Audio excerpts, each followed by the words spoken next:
Welcome back to Scott's Speed Triple Channel. You may recognize this motorcycle.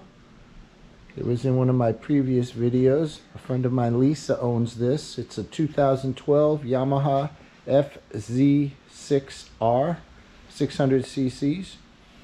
And when she first got this bike, she bought it used. I did a little bit of work for her. And in one of our videos, first time I ever ran my bike up to top speed, I was riding with Lisa.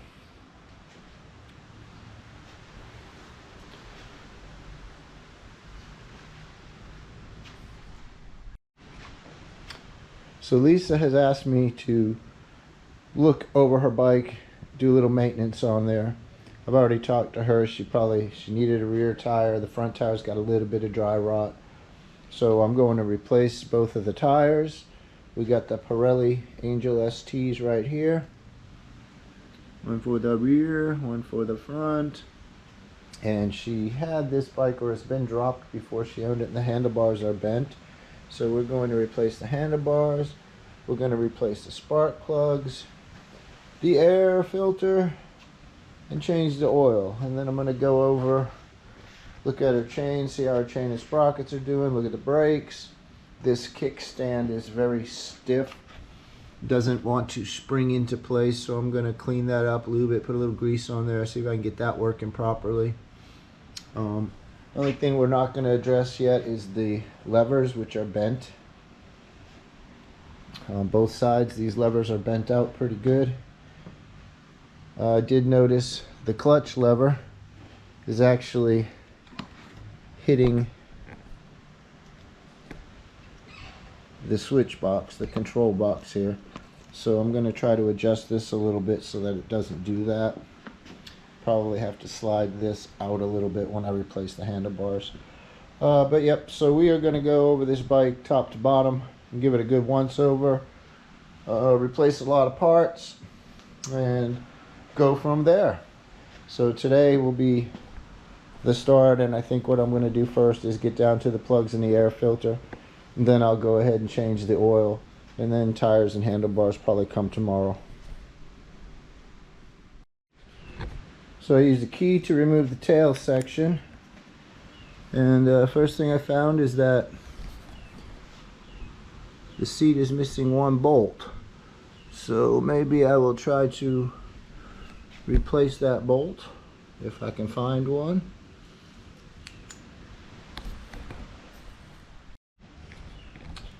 So with the seat off, I see I have one long bolt back here, needs to be removed, and two small Allen head bolts up front, and we should be able to lift the gas tank up.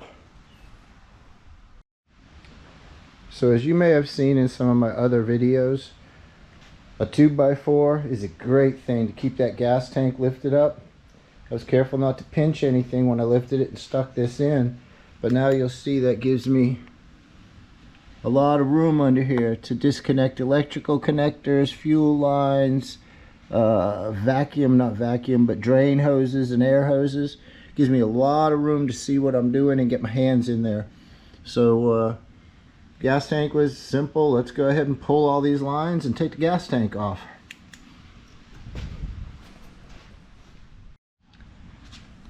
So you can see up in there, this is the fuel line. I have an electrical connector for the fuel pump here, probably also for the gas gauge if it has one. Two drain lines. So what I want to do is I want to remove the electrical connector and the drain lines first, because if you pull the fuel line and fuel starts leaking, it's kind of a pain in the butt. So I am going to attempt to disconnect everything but the gas line, and then lastly I'll throw a towel rag up in here, disconnect the gas line, and find a place to put the gas tank. Another thing you want to be careful of when you're pulling a bunch of electrical connectors is to ensure that you know where to put them back on. Most times they will be different and they will only fit in one place, but also with those drain lines you want to make sure you get them back in the right place. This doesn't look like it's going to be too complicated. One drain line on each side, only one electrical connector, and then a fuel line. Or is that a second electrical connector right here?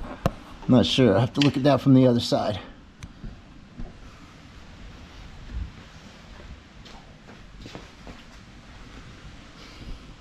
Yes, that's a second electrical connector right here. But the black towards the back or the green towards the back, and I imagine they're only going to fit one way. I'll have to look at that. So I've got the electrical connectors off. The two vacuum, I could call them vacuums, but drain tubes. And it's time for the fuel line. Got a couple of rags. Let's see how this comes off. Let's see here. I want to say you push that in, but I'm not sure. Let me get a better look at it.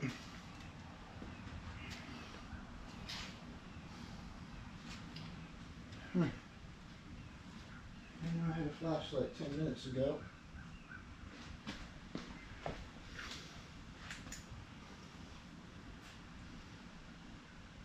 Okay, that looks like a safety lock. Alright, safety lock's off.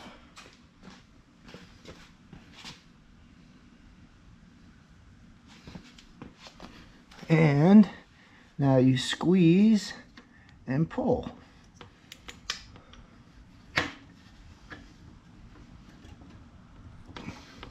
Squeeze both sides. Come on now.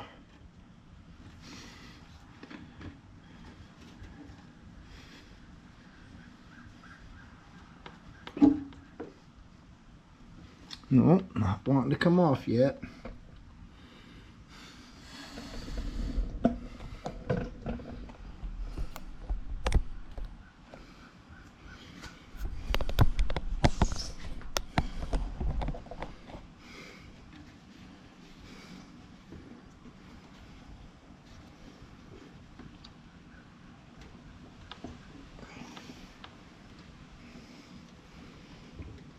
Right now this board's in the way, but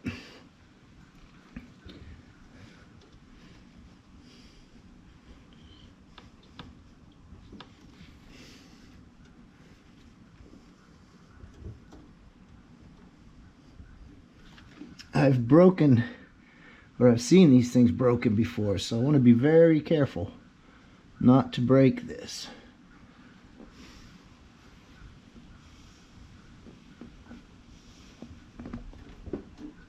There we go. Squeeze and pull. Well, almost.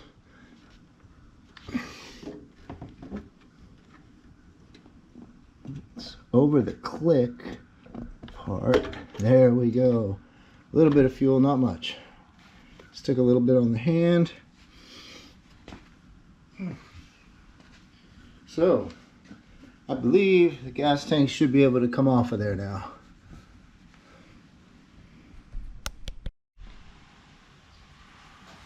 So I think the gas tank can come off now. What I want to do is carefully lift it up and place it on the box I have right over there so that nothing on the bottom gets damaged. So let's see what happens.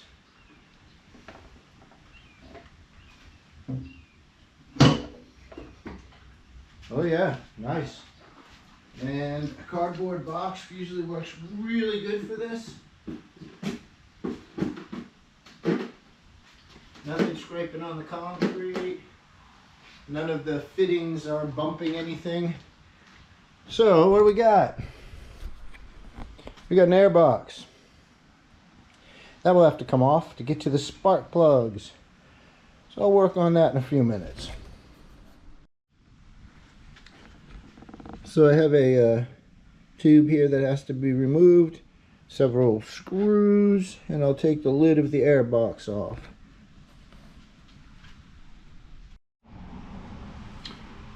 Alright, all the screws are out, bolts are off. Let's see if we can get it off.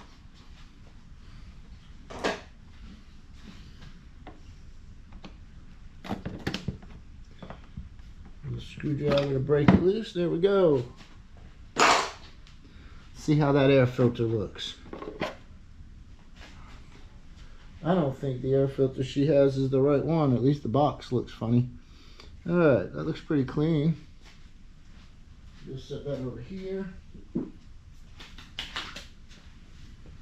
And here is our air filter.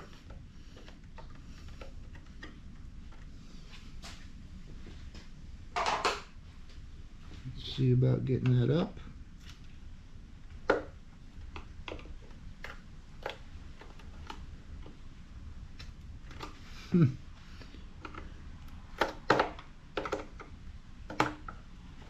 There we go. Stuck. Oh, look at that. Real dirty little spot right there. Even a leaf. Alright, inside looks pretty clean. And the airbox itself looks pretty damn clean. Alrighty, so let's see what the air filter that she's got looks like.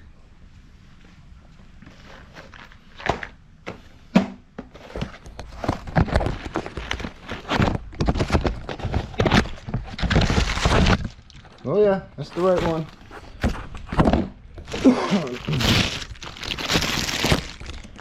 Air filter fit. Beautiful. Okay. Next step, we got to get the airbox off. So looking at this airbox, I've got two tubes here, an electrical connector here, another tube, nope, not a tube. We got some velocity stacks. I got one bolt up here.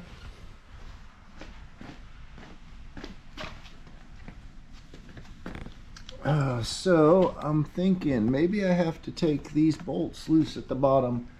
Those clamps, that's a little awkward. I don't see any types of fasteners on the inside of this airbox. So I believe these bolts down in here, there's 4 of them, one way up in there, one there, 2 on the other side, will have to be loosened before this will come off. So maybe when we pull this off, it'll move a little and it'll give us a better idea of what we got to do. So airbox is off. These are a little tricky to reach. They're not terrible. They give you enough room from behind to get to them. I'm going to rearrange them a little bit, make them easier to put back on. But yeah, airbox is relatively clean. That's good. And so we got some parts, nuts and bolts.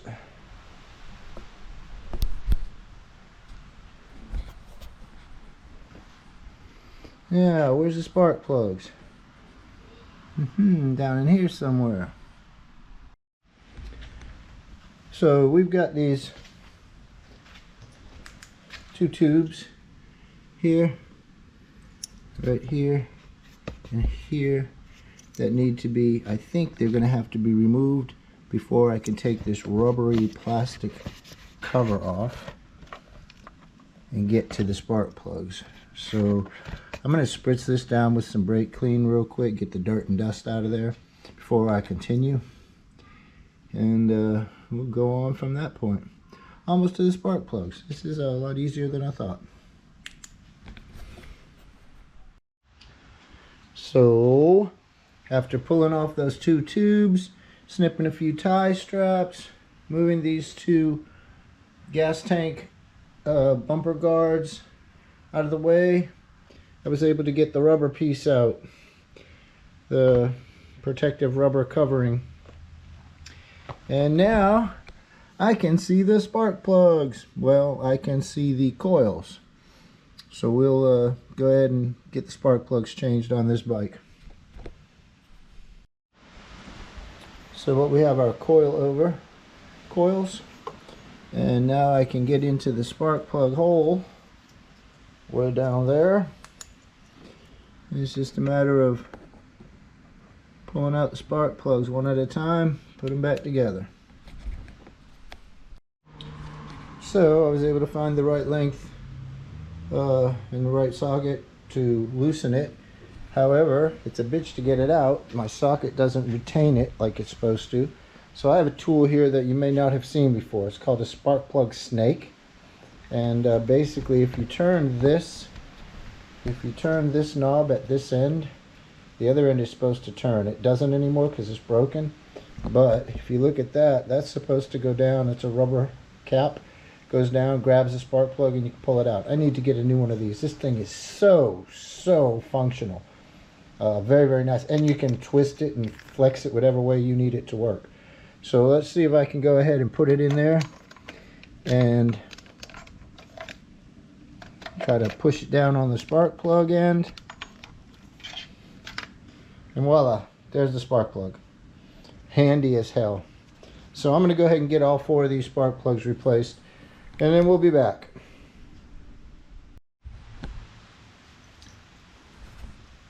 Spark plugs are all back in, coils all connected.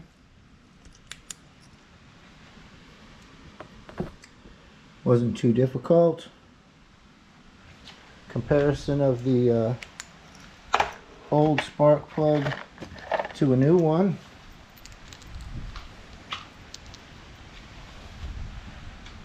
Let's see where the light's good.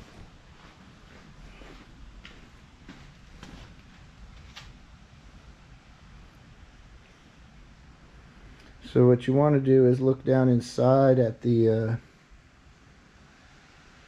ceramic piece that's very white, and it should be a light brown, which this one is. It's very burned very cleanly, no issues with it.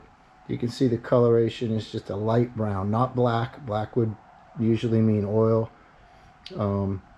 White would mean way too hot, way too lean. So this is burning very nicely, and because we were going all the way down and just doing this a once over maintenance, we decided to replace them. These spark plugs, there was nothing wrong with them. However, we went the distance. We figured let's go ahead and replace the spark plugs. So all the spark plugs are replaced. Next I'll clean up this rubber piece here and put it back together. Yeah, I got to clean this rubbery thing up, slip it back in there, put these back on, and get this back together. Day 2, working on Lisa's bike. I have the spark plugs put in, and I'm about ready to start putting it back together from the top side. We still have tires to put on, handlebars to put on, and an oil change to do. I spent about, I'd say 3-4 hours on it yesterday, on and off. So we are in this condition now.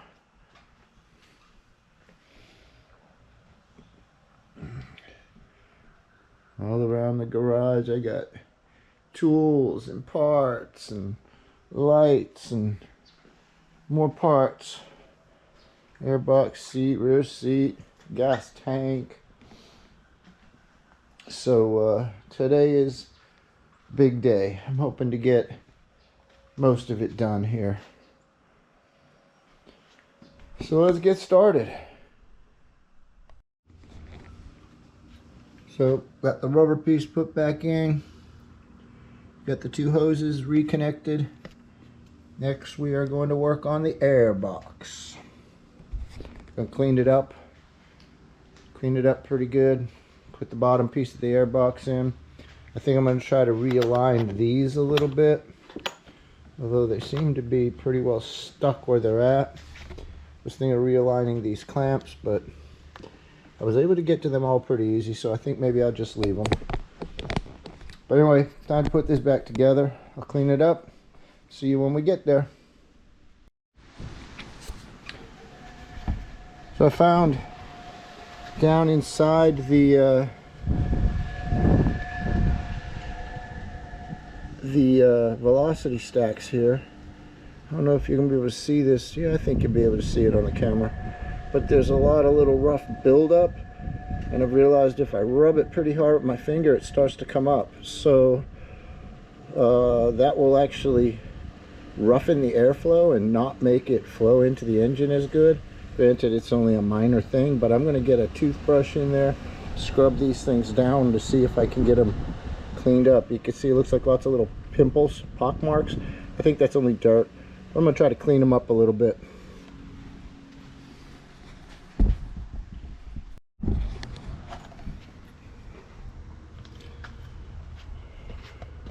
So I was able to get those things nice and clean.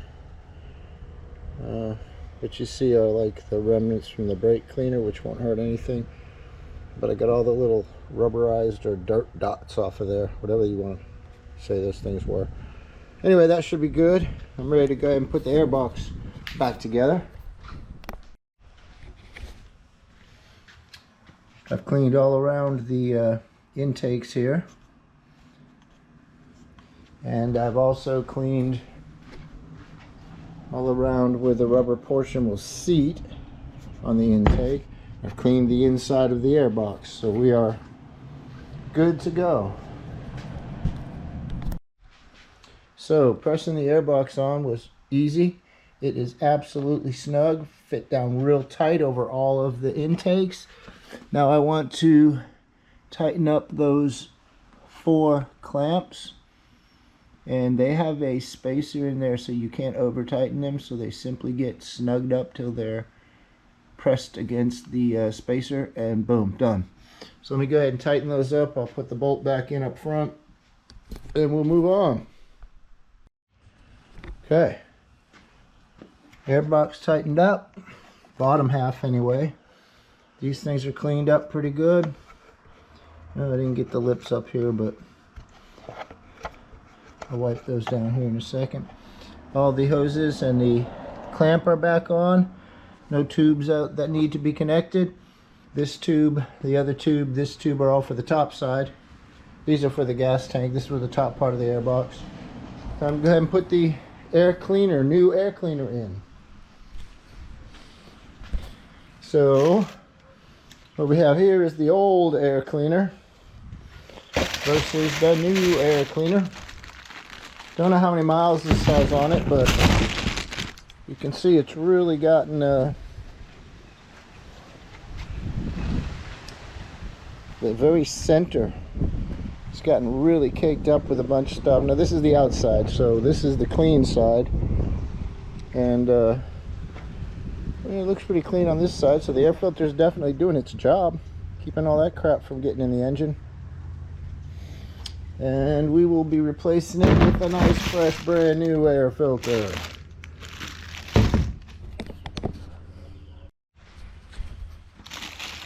So there are 2 catches that will fit in a couple of slots right here. So it has to go in slightly at an angle. Get that piece there out of the way. Put that under there. I guess lift up. It's gonna be tricky. Trickier than I thought.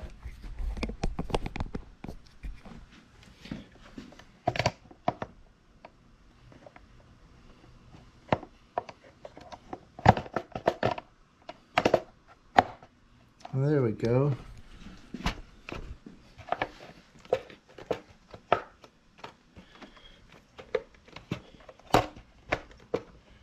That doesn't feel right. I'm going to play with that, see if I can get it set in there a little bit smoother. Nope, so they are just tight. These must have gotten a little looser over time. There's a cobweb in that one. These are a little looser over time, so you can see it fits down perfectly flush. If I let it go, it actually raises up a tiny bit. But it is in there properly, so we're good to go there. Clean up the top side of the airbox, and we'll go ahead and bolt this thing back together. So I've wiped off the outside of it. I cleaned up the inside real good. The rubber seal still seated perfectly inside the groove. Got the new air filter in. Cleaned up all the velocity stacks. Time to put it back together for the top of the air box. I did a good cleaning of the inside of the air box as well, so basically treat it like it's my own bike. So the air box is all back together. New spark plugs, new air filter, the little rubber strap things, tank protectors back on there. Keep the tank from banging against the frame. Looking good. Now it's time to put the gas tank back on. And then we'll go ahead, fire it up, let it run a little bit, make sure I put it back together right. And while it does that running, it'll warm up the oil and we'll get to the oil change. And then for y'all, I know I've said this on a lot of my videos, but can't say it enough. This can be your best friend when working on a gas tank. It will give you an opportunity to lift this up and give you some room to work underneath it very easily. So much easier than doing this and trying to work with one hand or having somebody lift it up. Learned this a long time ago, and it's a absolutely fantastic device. Gotta love 2x4s.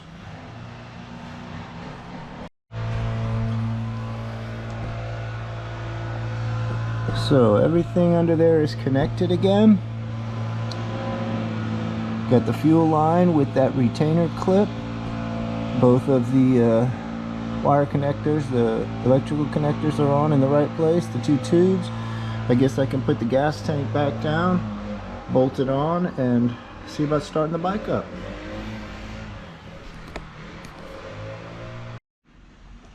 Another little hint, if your motorcycle's gas tank is held on in this fashion with a long bolt that slides through, I suggest you put that on first.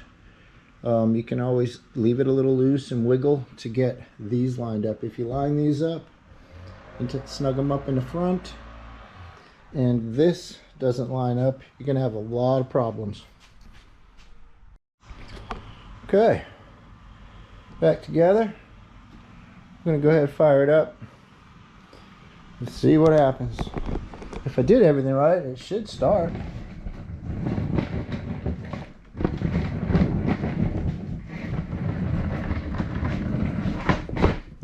Might take a couple of times cranking simply because there's no fuel in the line. Normally what I'll do is I'll turn it on, let the fuel pump kick, turn it off, turn it on, let the fuel pump kick. Do that 2-3 times.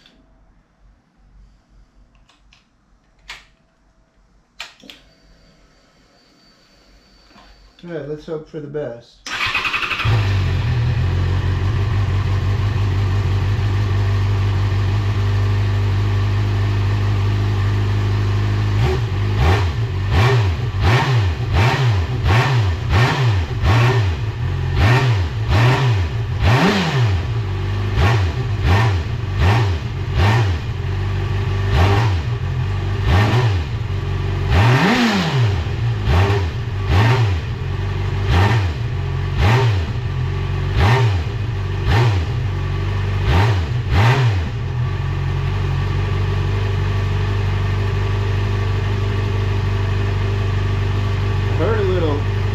Hesitation there.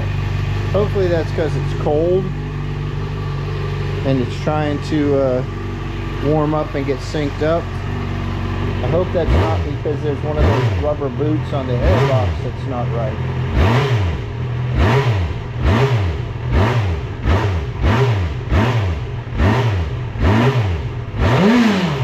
Okay. I think it's going to be okay. I will be test riding it later anyway. So I'm going to let it run for about 5 minutes, let the oil get hot, then I'm going to go ahead and change the oil. So while I'm at it, this bike has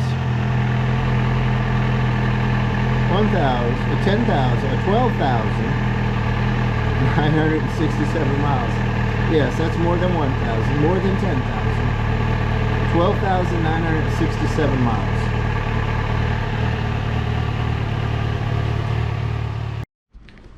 So I had to drop the lower portion of the fairing.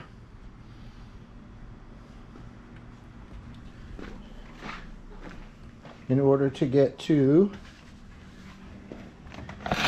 the oil filter and the drain bolt. Drain bolt I could get to, but the oil filter wouldn't come out with this on. So, time to drain some oil, do an oil change. So, oil out. Drain plug out, filter off. Let it drain for a few minutes.